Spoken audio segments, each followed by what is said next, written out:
Hola a todos y bienvenidos a un nuevo vídeo de vuestro canal de YouTube Aprendo.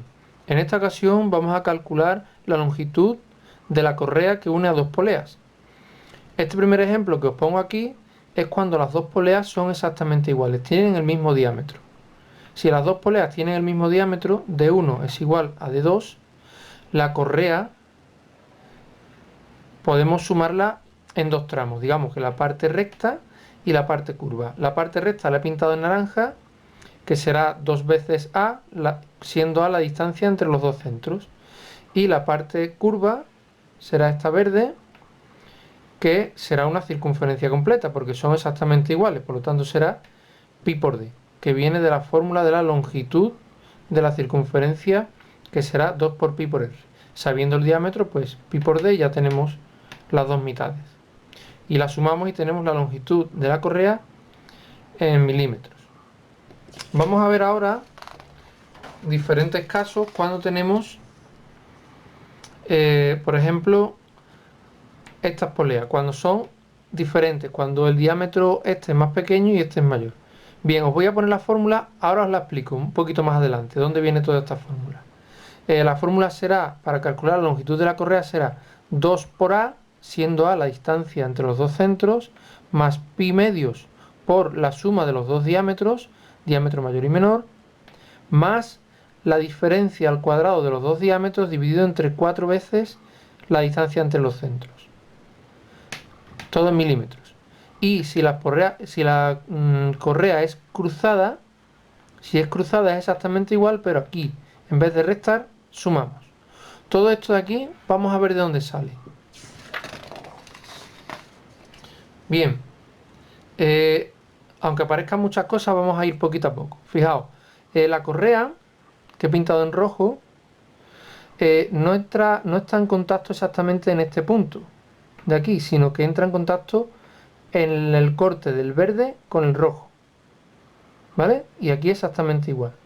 Y en la grande va a tocarla antes de llegar a este eje. Es decir, la correa va a tocar a la polea antes, en el corte de el verde aquí, en este punto de aquí, en el corte del verde con la correa, no aquí. Es decir, la superficie de contacto de la correa con la polea grande va a ser desde aquí hasta aquí, sumándole este trozo y este trozo.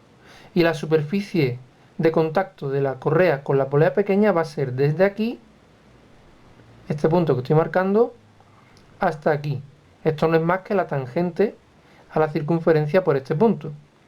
Bien, este ángulo es exactamente el mismo, el ángulo beta. Esta distancia la vamos a llamar D, y esta distancia es muy importante para calcular la longitud de la correa. Es la misma aquí que aquí, D. A va a ser la distancia que hay entre los dos centros. Después, fijaos, aquí tenemos un ángulo, alfa 1, que va a ser pi, que será la mitad de la circunferencia, menos 2 veces beta. Fijaos, ¿veis? Pi menos 2 veces beta. Y aquí, alfa 2, será desde aquí hasta aquí, pi más 2 veces beta. Estos ángulos nos están delimitando la superficie de contacto de la correa con las dos poleas. Además, si bajamos este lado, lo bajamos paralelo aquí, desde este punto hasta aquí, esta línea roja discontinua es paralela a esta. Y mide también D.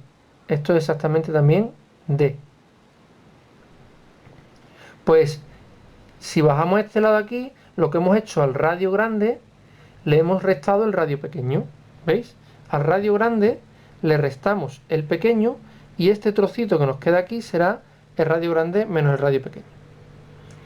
¿Por qué este lado es importante? Porque aquí tengo un ángulo recto y tengo un triángulo que es D, R menos R, con el ángulo recto, esta distancia que sería la hipotenusa A, y aquí tengo el ángulo beta.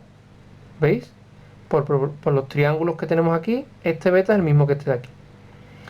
¿Qué más datos podemos sacar de aquí? Pues por trigonometría tenemos que el coseno de beta será 1 menos beta al cuadrado partido por 2, que el seno de beta lo aproximamos a beta y nos va a dar este lado entre este, esta es la hipotenusa, entonces será el cateto opuesto entre la hipotenusa, R menos R partido por A, Y D exactamente igual, lo sacamos por A por el coseno de beta, porque este es el cateto contiguo.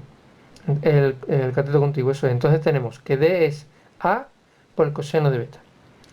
Ya tenemos diferenciadas varias partes en estas poleas. Pues tenemos aquí que la fórmula será, que la longitud de la polea será esta superficie de aquí, que será R, el radio menor, por el ángulo, alfa 1, más la superficie de aquí, que tenemos aquí, R mayor por el ángulo alfa 2, más 2 veces la distancia de arriba y abajo, ¿vale? Vamos a quedarnos con esta idea y seguimos avanzando para ver de dónde sale esta fórmula.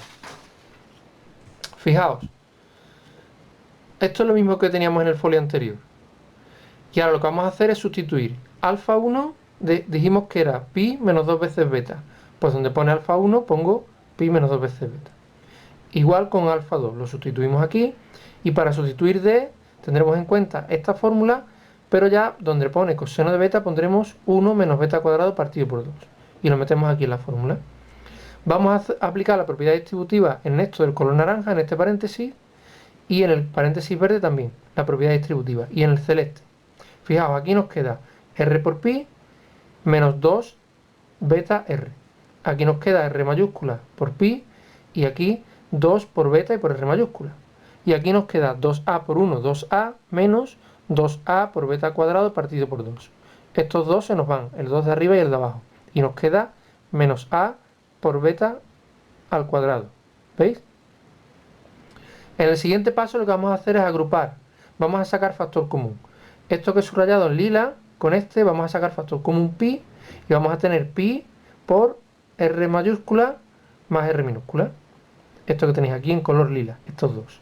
Igualmente en color rojo vamos a sacar factor común 2 por beta. 2 beta y nos queda dentro r mayúscula, que es positiva, menos r minúscula. ¿Veis? Y esto de aquí lo ponemos igual, 2a menos a por beta cuadrado. El siguiente paso, ¿cuál va a ser? Va a ser sustituir la letra A, perdón, la letra beta, el ángulo beta.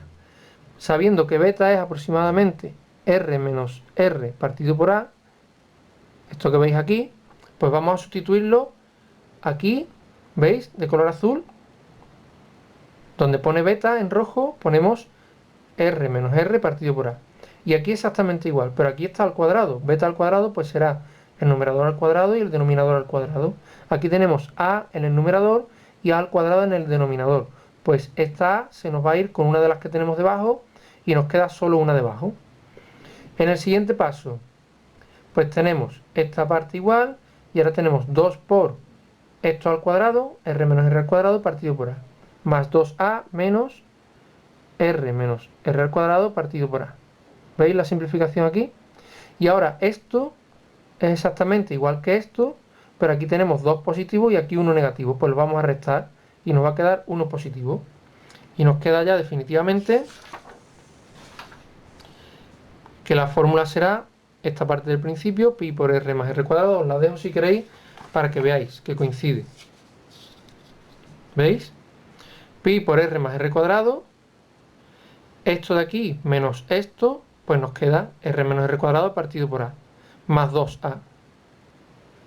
Entonces ya tenemos aquí la fórmula definitiva con los radios.